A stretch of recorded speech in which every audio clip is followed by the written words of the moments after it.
Olá, tudo bom? Bom, claro que para começar a estudar a legislação do SUS, a gente tem que começar do começo, tá? A base constitucional. Veja que é indispensável que você conheça aí os dispositivos constitucionais, não só a respeito dos princípios, não só aí em relação às indicações de garantias que você observa no âmbito da saúde, mas principalmente os elementos que dizem respeito ao custeio da saúde. Isso é essencial na nossa questão. Toda hora a gente tem ali uma questão de prova envolvendo esse conteúdo. Bom, vamos começar então, é claro, a análise do texto da Seguridade Social, dando mais ênfase ao aspecto da saúde. Vamos lá, primeiro, artigo 194 da Constituição Federal. A Seguridade Social compreende um conjunto integrado de ações de iniciativa dos poderes públicos e da sociedade destinada a assegurar os direitos relativos à saúde, previdência e assistência social. Primeiro elemento que eu quero que você observe aqui nesse nosso conceito é o que seria a indicação de seguridade social. O que o artigo 194 chama de seguridade? E aí, de antemão, observe o seguinte: muito embora o artigo tenha feito um esforço para conceituar, ele, na verdade, não me disse muito bem o que era seguridade, não. Por quê? Porque quando eu tenho ali, olha, um conjunto integrado de ações, isso me parece muito mais os mecanismos através dos quais essa seguridade social vai ser observada. E que ações são essas? Ações dos poderes públicos e da sociedade? Tá, esses são os sujeitos, são os atores da seguridade social. Ah, tá, já sei. Então a seguridade vai significar saúde, previdência e assistência. Bom, também não. Eu vou perceber aí que eu tenho os direitos garantidos ou assegurados pela Seguridade. Mas Seguridade mesmo, o que significa? Veja só, quando a gente fala do que é Seguridade, quando a gente percebe aí, analisando também aqueles elementos históricos da saúde aqui no Brasil, o que a gente vai identificar é o seguinte: nem sempre os elementos de proteção securitária estavam ali atendendo ao trabalhador. Eu digo ao trabalhador pelo seguinte: quando a gente entra aqui especificamente nesse capítulo da ordem social, a gente vai perceber ali no artigo 193 que toda a ordem social é fundamentada no trabalho. O que isso quer dizer? Que esse conjunto de direitos, saúde, previdência e assistência, num primeiro momento, ele visa assegurar aqui o trabalhador. Aliás, não só o trabalhador em relação às suas ações de trabalho, mas também, essencialmente, o trabalhador diante da impossibilidade de trabalho. Por quê? Simples. Imagina aí que você está num momento histórico em que eu não tenha a extensão de proteção securitária que hoje está presente aqui no Brasil. Se o sujeito, por exemplo, fica incapacitado de trabalhar em razão de alguma doença, pode ser doença de trabalho, pode ser acidente, e aí, em razão dessa incapacidade, o sujeito não tem como desenvolver as suas atividades laborais. Não esquece, é para imaginar um momento histórico em que eu não tenho a Seguridade como ela está estabelecida hoje, tá? Não existe Previdência, não existe INSS. Esse sujeito vai ter que contar com as suas economias e com as possibilidades de auxílio que ele venha a encontrar socialmente. Bom, aí a gente vai perceber então que nesse momento histórico a gente fala de alguém que está quase que completamente desprotegido de qualquer obrigação estatal. Veja então que esse indivíduo ele vai contar com a eventual economia que ele disponha, e aí eu imaginar que nesse contexto histórico é bastante difícil o sujeito que desenvolve ações de trabalho, que não tenha nascido em família abastada, conseguir com o seu ganho mensal ter ali renda suficiente, inclusive para fazer esse depósito mensal aí a título de poupança.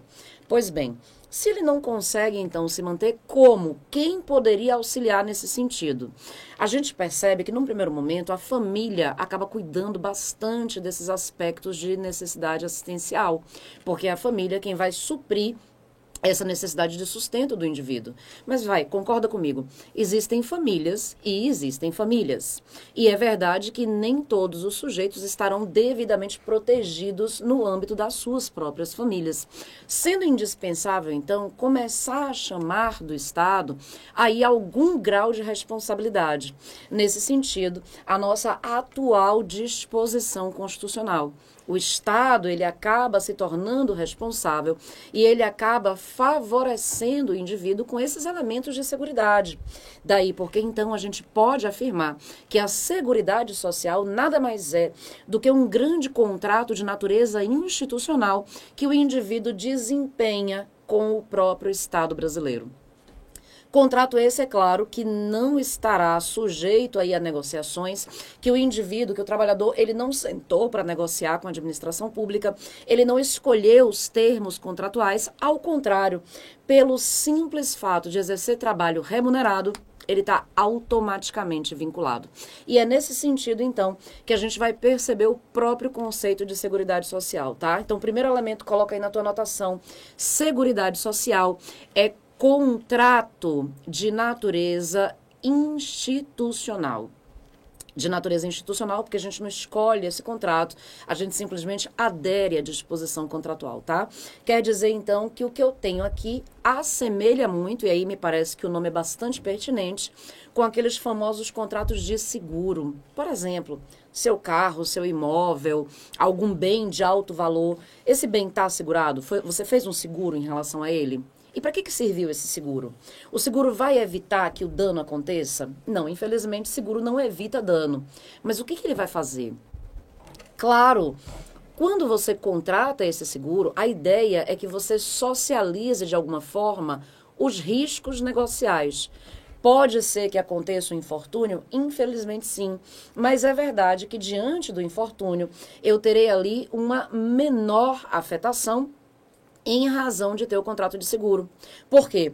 Porque uma vez socializado esse risco, uma vez mais de uma pessoa pagando esse contrato de seguro, fazendo com que, eventualmente, em havendo ali a necessidade, eu seja beneficiada, eu tenho a possibilidade de arcar com aquele prejuízo de modo mais tranquilo, de modo menos gravoso. É exatamente do mesmo modo aqui na Seguridade Social. A gente vai perceber que cada um de nós pagando aí as suas contribuições direta e indireta para a Seguridade acaba determinando socialização de riscos. E essa socialização de riscos faz com que, numa eventual necessidade, num eventual infortúnio, o prejuízo que a gente vai acabar suportando seja significativamente menor. Beleza? Então, primeiro elemento, conceito de seguridade, contrato de natureza institucional. Beleza? Fechado isso? Tá. Agora, eu quero analisar com você os demais elementos aqui do artigo 194. Então, eu preciso que você venha aqui na tela para mim, para a gente fazer as observações. Bom, observe aqui primeiro, então, conjunto integrado de ações. Na nossa prova, é bem possível que a banca utilize essa expressão aqui, indicando para a gente, olha, apenas conjunto de ações ou conjunto de ações dos poderes públicos instituídos e sociedade. Claro, se a gente está falando de uma prova que vai exigir da gente também o conhecimento do texto, não se esqueça, as ações elas devem ser integradas. O que isso quer dizer? Que a administração pública e a sociedade, elas devem reunir esforços no sentido de promover os direitos da Seguridade Social. E aí, é claro, olha, eu tenho aqui os atores sociais, poder público e sociedade. E os direitos próprios, ou seja, aqueles que estão garantidos pela Seguridade, saúde, previdência e assistência social.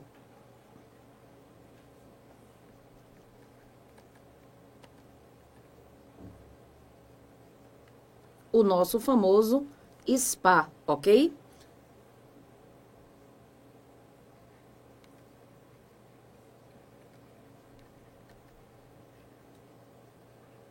Daí porque a Seguridade, quando compreende um conjunto integrado de ação de iniciativa dos poderes públicos da sociedade, destinada a assegurar direitos relativos à saúde, previdência e assistência social, é esse contrato institucional feito pelo trabalhador com o poder público, que com auxílio da sociedade em conjunto integrado de ações, vai assegurar os direitos relativos à saúde, a previdência e a assistência. Observe a indicação aqui do parágrafo único. Compete ao poder público, nos termos da lei, organizar a Seguridade Social com base nos seguintes objetivos. A primeira indicação que eu quero que você perceba diz respeito aqui à expressão objetivos, tá? Pode ser que a nossa banca chame de objetivos, pode ser que no lugar ela chame de princípios da Seguridade. Tudo bem, se a questão apresentar ali a expressão, a terminologia princípios, não tem problema.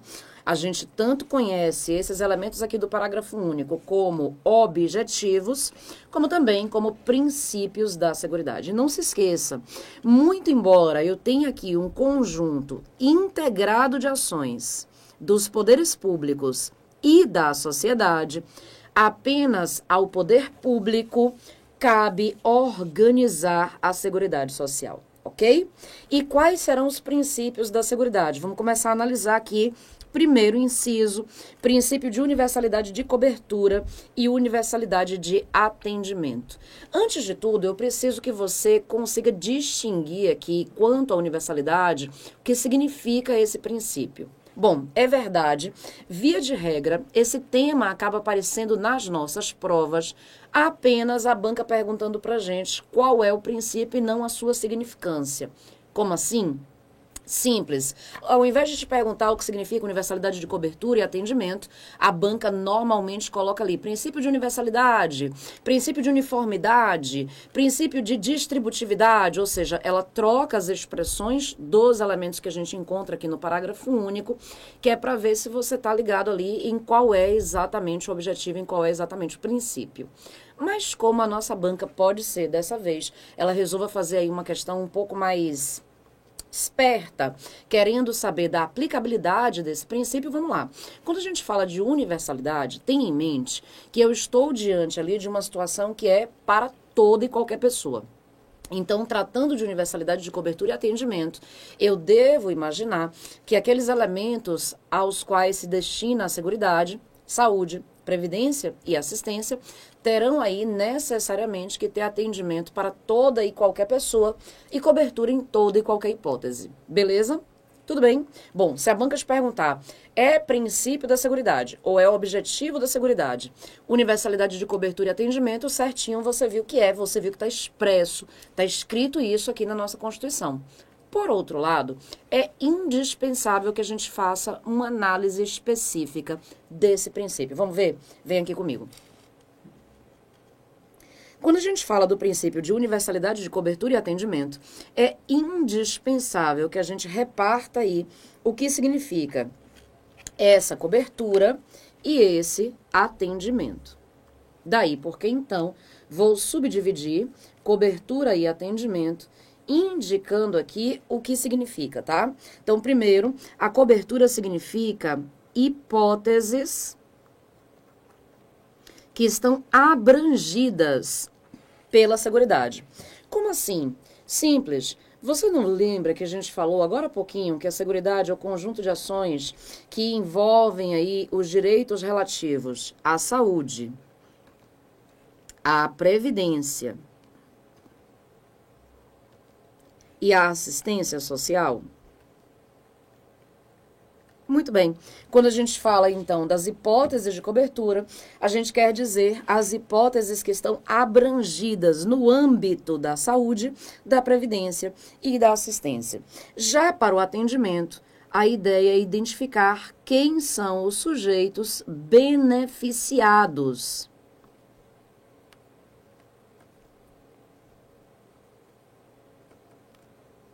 por esse atendimento, ok? Vamos lá então. Quando a gente trata da saúde, observe que aqui no Brasil, qualquer hipótese de gravame à saúde deve ser atendido pelo Sistema Único de Saúde. Daí porque, então, se qualquer hipótese gera atendimento, a gente vai dizer que a cobertura na saúde, ela é plena. E aí, é claro, se eu digo que a cobertura é plena, necessariamente eu percebo esse princípio de universalidade colocado aí amplamente em prática, tá? Dizer que essa cobertura é plena é dizer que não importa qual seja a hipótese, o sujeito que chegar ali na unidade de pronto atendimento, na unidade hospitalar, ele vai ter a sua circunstância de gravame atendida. E aí a gente está falando da situação emergencial, mas mesmo nos casos em que eu tenho ali procedimento eletivo, possibilidade de mero caráter preventivo, também vou perceber essa cobertura. E aí dá para você perceber o seguinte: olha, no Brasil, de fato, não importa qual seja a hipótese, todo e qualquer elemento deve necessariamente estar coberto. Tá, peraí, eu não disse que todo e qualquer elemento, necessariamente, em toda e qualquer unidade. Não se esqueça que existe a possibilidade da gente estar falando aí das unidades de referência. E em relação às unidades de referência, nem todo e qualquer atendimento eu vou poder perceber prestado ali. Mas não se esqueça, se existe uma necessidade que é emergencial, sim, essa necessidade emergencial será feita em qualquer lugar. E aí, quando o meu paciente se estabilize, é que eu encaminho esse paciente à unidade, se for o caso, de referência mais adequada. Tudo bem? Quanto ao atendimento, bom, aí é eu dizer quem se beneficia. No nosso caso, quando a gente fala de saúde aqui no Brasil, toda e qualquer pessoa tem a garantia de atendimento pelo Sistema Único de Saúde. O que isso quer dizer? Também que eu tenho aqui um atendimento que vai ser verificado de modo pleno. Então, eu consigo perceber, sim, princípio de universalidade de cobertura e princípio de universalidade de atendimento no âmbito da saúde de modo pleno aqui no Brasil. Ah, tá, mas espera aí, a pessoa que não tem grana, por exemplo, como é que ela vai fazer para ter o atendimento? E a pessoa que tem dinheiro vai ser atendida também no Sistema Único? Olha só, tanto é plena a nossa indicação aqui da universalidade que você vai perceber que sim, mesmo que eu esteja falando de um sujeito que não tenha condição financeira, esse indivíduo deverá ser atendido mesmo nas unidades particulares que não tenham aí vinculação com o Sistema Único de Saúde em situação emergencial. Aquilo que eu te falei, estabiliza, depois que estabilizar, encaminha para a unidade pública de referência, mas o atendimento emergencial deve ser prestado. Assim como também aquele sujeito que tem condição financeira, mas que numa situação emergencial está ali, digamos, diante de uma unidade de atendimento público, sem dúvida, ele vai ter o seu atendimento executado e, é claro, ali dentro da unidade, o Sistema Único de Saúde, ele vai fazer valer aquela regra geral de necessidade de atendimento a toda e qualquer pessoa, mas vai buscar, vinculando ao CPF desse indivíduo, na operadora aí de eventual plano de saúde, a existência desse plano de saúde e, portanto, o ressarcimento pelos valores que tenham sido gastos naquele atendimento, tá? A ideia é, se aquela pessoa tem condição de pagar aí um atendimento privado e eu tenho uma certa demanda que eu não consigo atender na quantidade de leitos hospitalares, por exemplo, esse sujeito que teve condição financeira, ele deve contribuir para que não haja aí a falta de mais uma unidade no atendimento a quem não tem essa condição, tá? Daí porque o atendimento emergencial será feito para os dois sujeitos, aquele sem condição financeira na unidade pública ou na unidade privada, aquele com condição financeira na unidade pública ou na unidade privada. Se é sem condição financeira e foi atendido na unidade privada sem vinculação ao SUS, atendimento emergencial depois libera. Se você está falando de alguém com condição financeira, atendido numa unidade pública, essa unidade pública entra em contato com a operadora de plano de saúde do indivíduo para se ressarcir, tudo bem? Mas dá para eu afirmar aí que o nosso princípio é atendido de modo pleno na saúde? Dá. Tanto a cobertura quanto o atendimento, ok? Vamos colocar aqui então.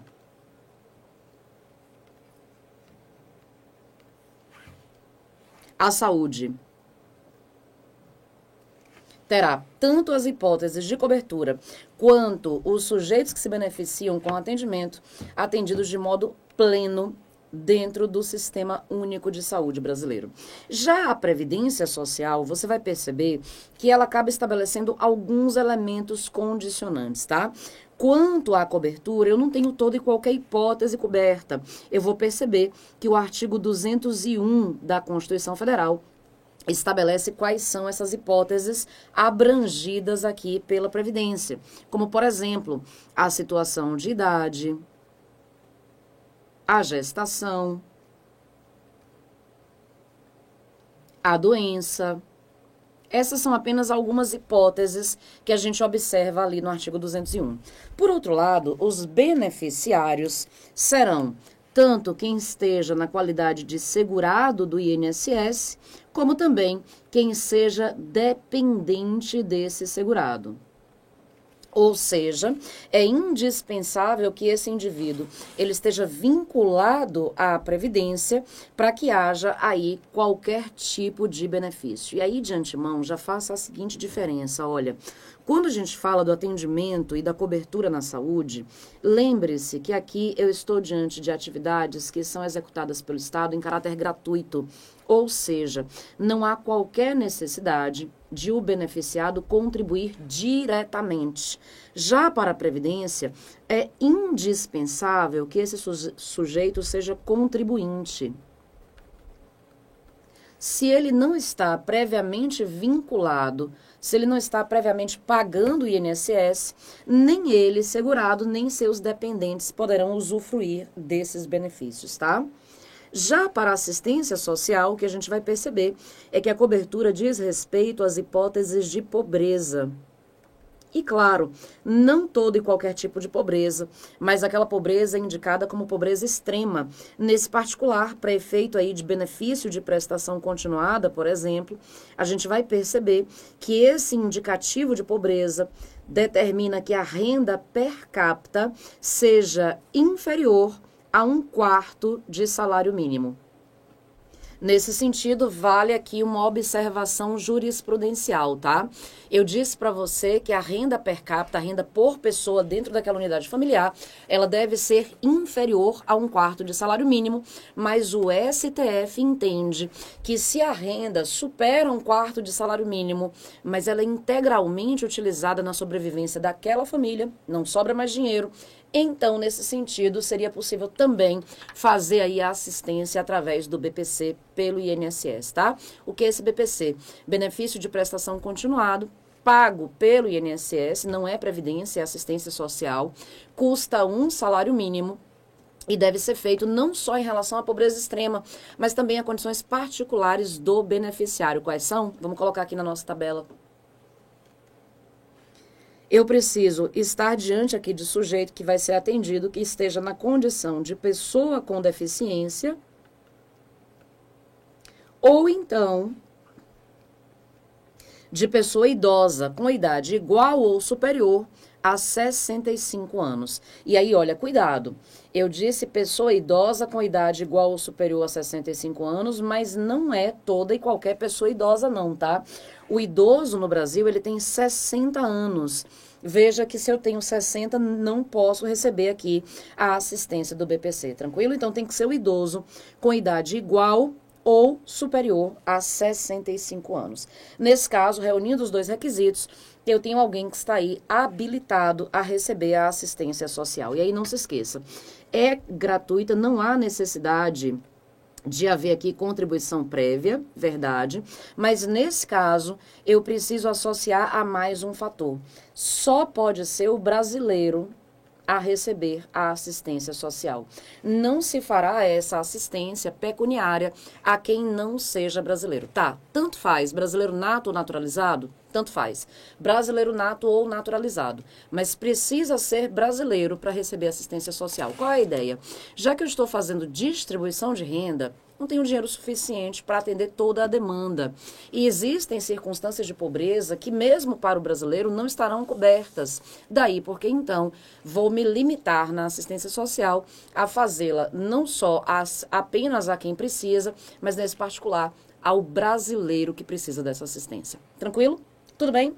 Moral da história, o que a gente percebe aqui no nosso inciso primeiro?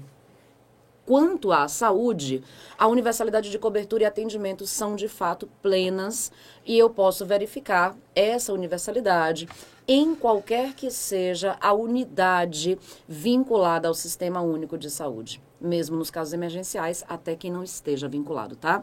Por outro lado, quando a gente fala de previdência social e assistência social, a gente não vai perceber a plenitude do princípio. Existe. A ideia é que eu chegue numa universalidade, mas agora, nesse momento, eu não tenho ainda condição financeira para estabelecer todas as hipóteses de cobertura e todos os sujeitos no atendimento nessas duas áreas. Como é que eu respondo isso na prova? Bom, depende. Se a banca te perguntar, É princípio da Seguridade Social, e Seguridade Social inclui previdência, assistência, saúde? Sim, é princípio a universalidade de cobertura e atendimento. Mas se a banca te pergunta, e esse princípio de universalidade, ele é atendido de modo pleno aqui no Brasil? Não. Só na saúde, na previdência e na assistência é um ideal a ser alcançado, mas ele ainda não é estabelecido de modo pleno. Tudo bem? Belezinha? Ok. Vou fazer uma pausa rapidinha, daqui a pouco a gente volta e encerra aqui os princípios ou objetivos da Seguridade Social. Não sai daí não.